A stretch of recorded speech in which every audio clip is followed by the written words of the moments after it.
Hi everyone, I am so excited because I'm speaking with author Karen White again. And we're talking about this book of hers, this beautiful book. I love it. Dreams of Falling. I love this cover so much. This is in my library, Karen. Like, I'm not Oh, getting thank rid you. of It this is book. pretty. And if you take off the paper thing, the actual linen is pretty too. I know. Everything. Like, the linen is pretty. Like, the inside. I Like, know. Look at that. I everything. know it's glossy, and they do a beautiful job. And this is what I love too. I always look for this because this is what you Isn't it? see. Yeah. They do a great job. I can't take credit for that. They do. Penguin does just a beautiful job in my covers. The art department, everything. They just do a bang up job every time. Yes. Okay, so this book, the hardcover came out last year at this Yes. time. I think it was in June, I think I wrote down. That does sound right. Yes, sounds right. And now the paperback is coming out April 16th. Correct. For all you paperback guys, because I know you're out there, you can get the paperback on April 16th, and you can pre-order that on Amazon also.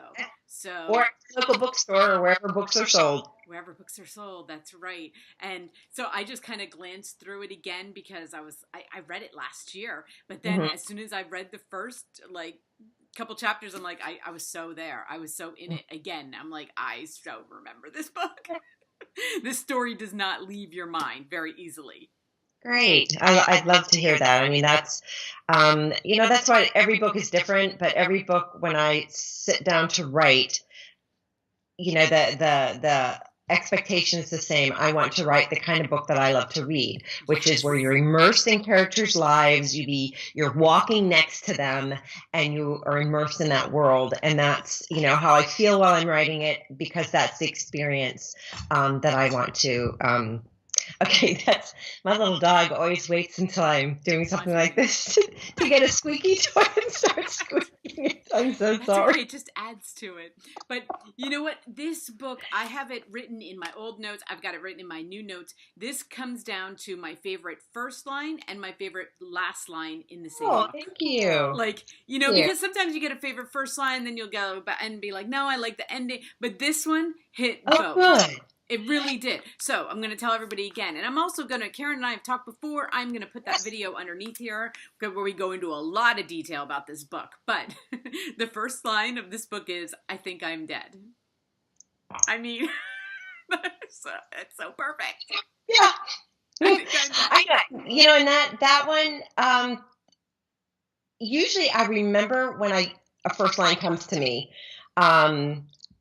I don't remember when it sometimes they're like, before I even start the book, I know. And then sometimes I might start in another place and then it hits me, no, it needs to start here.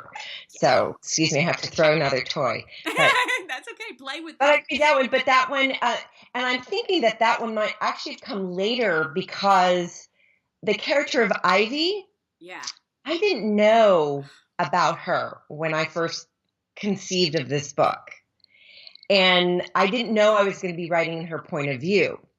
So I'm thinking it was probably added later because the book needed to start with her. Oh my gosh, it so did. And this is no, we don't give away anything about the end, but your last line doesn't give away anything. So I'm going to read it. Okay. Learning who you are and changing aren't always the same thing, Sometimes we think we've changed, but all we've done is grow into the person we were always meant to be. Aww.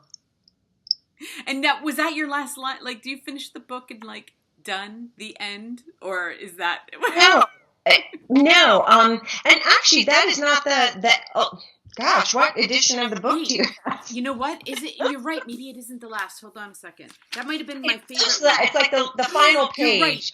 Okay. You're the right. Falling part, because I remember when I came up with the final line, and it was like halfway in the book when I realized what that last line had to be. Yes, now this one. Okay, because I put down read it from the book. But anyway, that was one of my favorite lines in the book. Okay. But this one, throughout our lives, we are falling. We are all falling down, falling out, falling away, falling in love. The trick is finding someone to catch us. And sometimes we surprise ourselves by finding out that person is us. Yeah. I remember coming up with that. It was like halfway through the book when it just hit me in the head, and I just had to immediately wrote it down, at the bottom of the manuscript, because I knew that's where it would have to go. Yeah. Yeah. I love tying in the title somehow Oh. in the book, and that just works. Yeah. Yeah, and you know what? I have so many more. Like, this book is just all throughout it. Like, that's the problem, is I have so many quotes written down from this book. I love that. I just, as soon as I come upon one, I always write it down in my notes. I'm like, yes, yes, yes. I want to remember that, you know? And it's funny because when I'm doing book clubs or talking to people, and they'll read a quote from the book, and I'll sit there for a minute like, oh my gosh, that's so profound. That's beautiful. And then, because I don't remember writing it, I don't know where that comes from, Yeah. And so it's always a nice surprise. It kind of comes through you as you're writing it, you know? And because it's coming from the character, not me. And that's why I don't always associate it as something that I've created. Yes. And you've had such an exciting year since I've talked to you last, because you are, I call you guys the 3 W's. Okay? Oh, yes. Team W. Mm-hmm. And I don't have the book. Or the brain. Yeah. Yeah, I know. I wish I had the book with me. I had it on digital, and I did a book review, and I'm going to put it underneath here. But that book was amazing. And you're talking about The Glass Ocean, correct? The Glass Ocean was amazing. Oh my gosh. Like, I remember, okay, so I requested it, right? And I'm doing shopping and everything, because I requested through the publisher, and, I'm in my grocery store, and I always am checking my email, because I'm weird. If I have to stand in line at the deli, I'm on my email, and that way. Yeah. And I got the request back, and she was like, sure, here it is. And I was like, oh, I have it today. I was like, and I look around, and I'm like, it's okay. Calm down. I just got the best book to read tonight. So. Okay. Nobody else gets this. Well, maybe there are other people, but I just get so excited when I know, like, I get to go home and read that book, and it was everything. It was perfect. Thank you. Oh my gosh. So the first time we did it was The Forgotten Room, which came out in 2016. And, that was sort of an experiment. Like, we didn't know if we could write together, but we did, and it was very successful. And so we were asked, let's do it again. And so we did with The Glass Ocean. And that was also success. Sorry, my puppy is just really out of control here. So... Yeah, we love the experience. There's something, we're all busy writing our own books, but there's something very there's something that it does to our creative minds when we are working on our own stuff, and then we're working on this collaboration, and it just feeds into our own creativity for our own works. And it means writing 2 books at one time, but it's still very inspiring. And so we're actually working on a 3rd one right now that will be out in early 2020. That was my next question. I was like, you guys have to do it again, right? I mean, and it's tied, that book, and I can't give anything away, but that book is tied into my own single title book that I'm also working on right now that will also be out in 2020. So there's like a mystery that you won't know until you've read both books. But although you can read them separately, there's that wonderful tie-in that just will give you that little extra of like, oh my gosh, that's so cool. And again, it wasn't planned. It was just something that I realized, I'm working on this book and we're working on that book. We're like, well, we could tie these 2 together. And it's very cool. It's very cool to wait. Together, make us readers all so very happy. But, you guys are like, I love the collab books, because I look at you guys like rock stars. You 3 are just so amazing. Like, you're together amazing. You're apart. You're amazing. It's like, and then it's on book tour. We're like the most fun book tour ever is what we call our book tours. Oh my God, I can't even imagine, because you guys are all fun. I love all of you. And I think I even watched one of the interviews too when it had come out that the 3 of you did together, and I was like, I want to be there. Everybody wants to write with us, but your last name has to start with W. So that's right. If it doesn't start with a W, change it. Right, Wobson, right? And you all are so, like, your personalities are so different, but like when you're coming up with, especially like The Glass Ocean, do you throw around ideas until one just sticks with all 3 of you? Because a lot of collabs are only 2. You guys are 3. I know. Well, and we really call it magical, because we call ourselves the unibrain, because it really is one brain. Like, one person will say something, and the next person, instead of saying something different, will add to that. And then it's like, that's how it goes. And we build that way. It's not, We get asked a lot, when we're on book tour, well, what do you do when there's conflict? And we've never had any. We respect each other so much and we love each other's writing so much and we're dear friends. There isn't any. It's like, okay, we have this magical thing. It works. Let's just trust the process and go from there. And so, if we want to change something, if one of us while we're writing says, okay, so we have this outline, but I just saw this and it doesn't, this works better this way. We're like, okay, great, go for it. And we just adjust because we trust each other and our instincts are never wrong when it comes to writing together. And that's the beauty of what we do. And I don't know, I have a lot of dear friends who are writers, but I don't think I could write with them like this because there's just that little magical whatever that Beatrice, Lauren, and I have. Yeah, and when I was reading it, I'm like trying to figure out who is who. I'm like, we have to take that to our graves. I'm like, is this Karen's part? Wait, this kind of sounds like Karen, and it's like I always attach to you like the really emotional stuff because you write emotion so well. And so when I'm reading something, I'm like, that's got to be Karen. I can see it. It's Karen. Beatrice and Lauren do too. So it's and we're really one of the strengths that all three of us share is that we know how to really immerse ourselves in our characters. Yes. So it's not always so our voices come through the character, so it's not always clear who's telling the story because it's the character. Yeah. Yeah. Well, I'm just happy you're doing it again because it was such a success. I mean, everybody was happy about that book. Right. Right.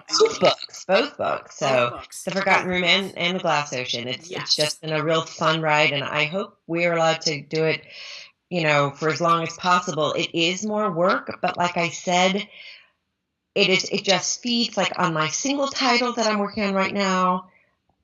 That will also be out next year, and it just feeds my creativity, and it's a glorious thing. Well, I think you guys have inspired a lot of collabs, really. I think that. Oh, really? Okay. I do. All right. I do because I've talked to authors that say that. Okay, awesome.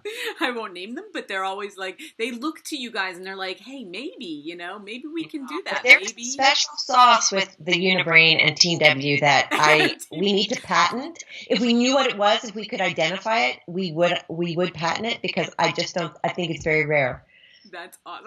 I call you the 3 W's. You say Team W. I like Team W. Team W. Mm-hmm. I like that. That's awesome. Or the Unibrain. That is an official word now. That's right. So this one's coming out in paperback. I know you have other ones that are coming out even before that, right? You have another one coming out at the end of this year, right?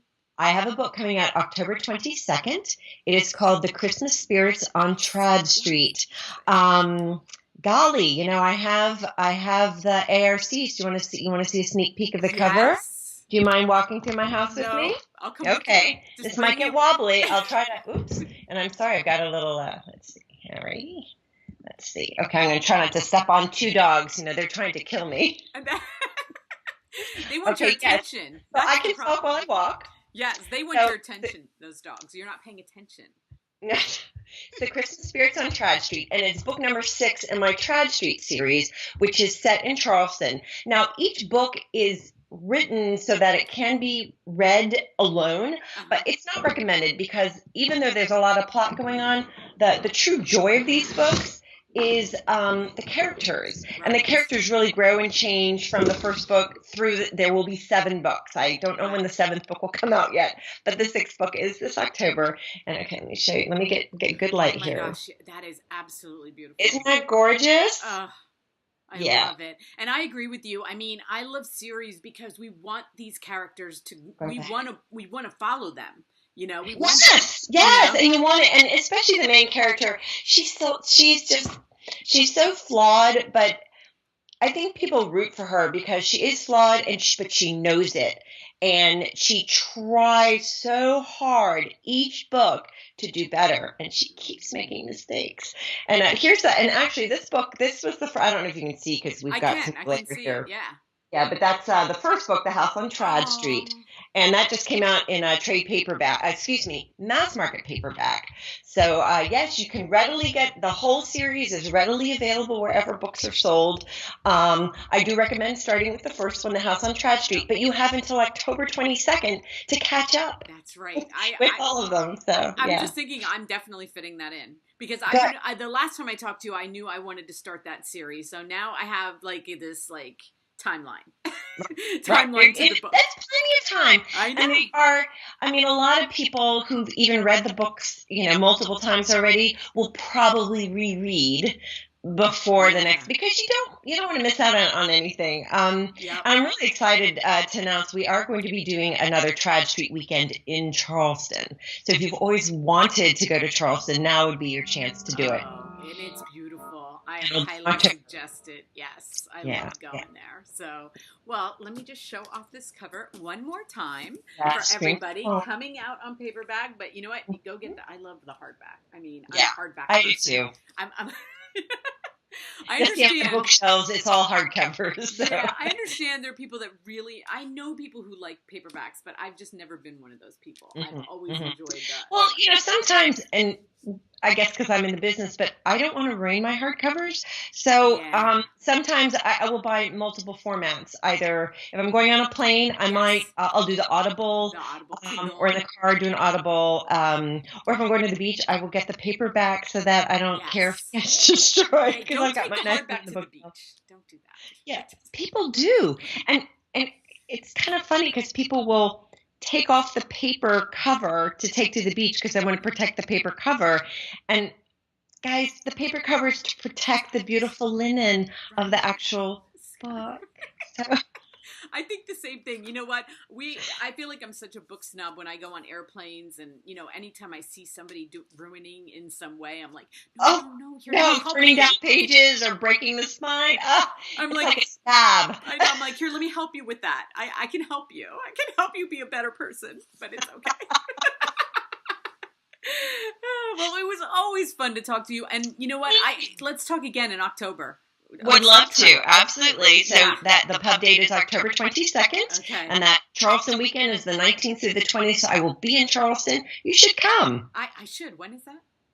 19th through the 20th, like the 18th, October 18th through the 20th of October. And that's around my birthday. That should be like a birthday. See, it would be. And Charleston in October is amazing. I know. I've been there. I love it. And the cool thing is, Georgetown, South Carolina, which is where Dreams of Falling is set, it's only 2 hours north of Charleston. You could kill two birds with one stone. And Georgetown is so beautiful. It's like a little mini Charleston.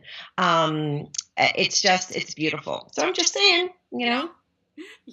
And guys, if you want to hear more about Georgetown and our conversation about this book, I'm going to put the first link. I'm going to put the IndieBound link so you can support your local bookstore to go get these books, and the Amazon if you want it today. And of course, the paperback comes out. So, all kinds of great things happening. And I don't know, is there a paperback of Glass Ocean coming out? It is, and I believe that pub date is in September. Okay. So you have that to look forward to, but I suggest I'm going to put the link to Glass Ocean too. Why not? I'm just. It's both covers. I love the hardcover. They did change the cover for the paperback, which is also gorgeous. Just don't ask me to pick. Oh my gosh, those covers are absolute. I was looking. I'm like, you mean I don't have? I mean, I've got to go get it because I need that cover in my collection. So. And it is gorgeous. So it's absolutely beautiful. Well, thank you. Have an amazing day, and we will talk soon. Great. Thanks so much. Bye-bye. Bye-bye.